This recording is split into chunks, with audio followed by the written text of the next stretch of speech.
반갑습니다. 베이스캠프교회 김원규 목사입니다. 오늘 함께 하실 말씀은 신명기 11장 22절에서 32절까지의 말씀입니다. 오늘 신명기 말씀을 통해서 하나님은 우리에게 복과 저주의 선택의 갈림길에 서 있다라고 말씀하고 있습니다. 여러분 한번 생각을 해보십시오. 여러분, 복이 있고 저주가 있으면 여러분들은 무엇을 선택하시겠습니까? 당연합니다. 우리가 상식적으로 사는 사람이라고 하면은 저주를 선택할 사람은 아무도 없습니다. 당연히 내가 복이라고 생각하는 것을 선택하는 것이죠. 그럼 그 복이 무엇인가요? 그렇습니다. 복은 하나님과 함께하는 것, 그것이 바로 복입니다. 이스라엘 백성들이 애굽에서 나올 수 있었을 때 하나님이 함께 하시기 때문에 그게 복이 되었던 것이죠. 광야에서 40년 동안 생활하던 삶의 여정도 하나님과 함께 하기 때문에 복이 되는 것입니다. 오늘 가나안 땅에 들어가는 이스라엘 백성들의 삶의 모습도 마찬가지라고 하는 것이죠. 하나님은 끊임없이 이야기를 하고 내 규례와 법도를 지켜라. 그것은 무엇입니까? 하나님과 함께해라 라고 하는 이야기입니다. 가만히 한번 생각을 해보십시오. 내가 가나안 땅에 들어갔습니다. 그런데 이제는 농사를 지으면서 살아가야 되는 삶의 여건입니다.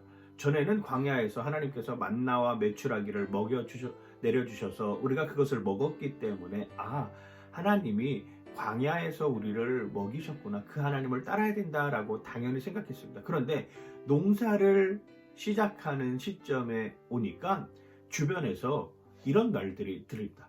야, 농사를 시작하려고 하면은 풍요의 신, 그리고 농사의 신인 바알과 아세라를 섬겨야 돼 라고 하는 것이죠.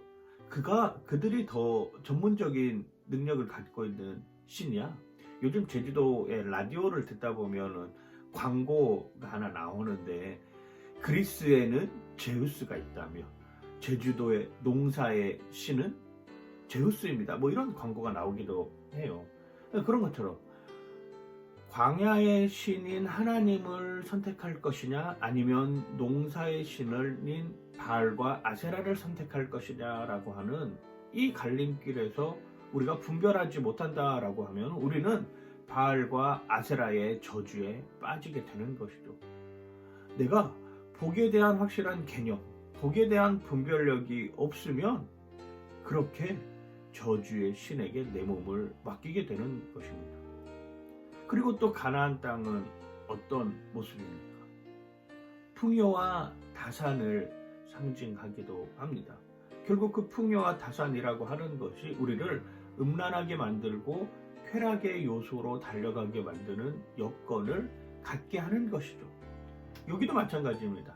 하나님이 없이 그냥 내 자신의 쾌락과 내 자신의 음욕을 품기 위해서, 이생의 자랑과 안목의 정욕을 품기 위해서 살아가는 삶의 모습으로 간다면 거기는 음란과 쾌락, 하나님을 떠난 저주의 모습으로 바뀌게 되는 것이죠.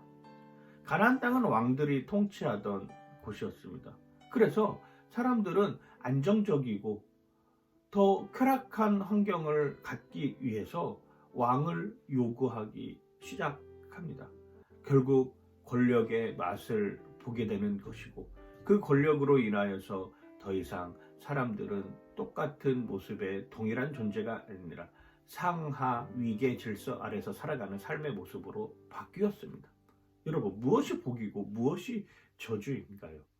우리는 상식적으로 생각할 때 복과 저주를 구별할 수 있다라고 생각하지만 인간의 얄팍한 생각은 결국 저주로 갈 수밖에 없는 여건임을 하나님은 우리에게 경고하고 있는 것입니다. 그 경고의 메시지가 바로 오늘 신명기 11장에 나와 있는 메시지고요.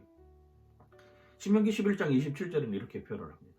너희가 만일 내가 오늘 너희에게 명령하는 너희의 하나님 여호와의 명령을 들으면 복이 될 것이다.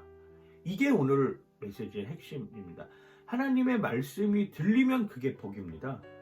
환경과 여건과 처지에 상관없이. 그런데 하나님의 말씀이 들리지 않으면 거기에서부터는 저주가 일어나는 것이죠. 금지하는 것을 금지해라 라고 하는 이야기가 있습니다. 1968년도부터 유럽 전역에서 금지하는 것을 금지하라. 과거의 것을 다 깨뜨리고 이제는 내가 주인이 되어서 내 마음대로, 내 방식대로, 내 편한 대로 살겠다라고 하는 것이죠. 그게 어쩌면 복과 저주의 선택의 갈림길에서 저주를 선택할 수밖에 없는 인간의 나약한 모습일 수도 있는 것이죠. 오늘도 정말 복이 무엇인고 정말 저주가 무엇인지 분별은 여러분들 되시길 주님의 이름으로 간절히 축원하고 축복합니다. 파이팅!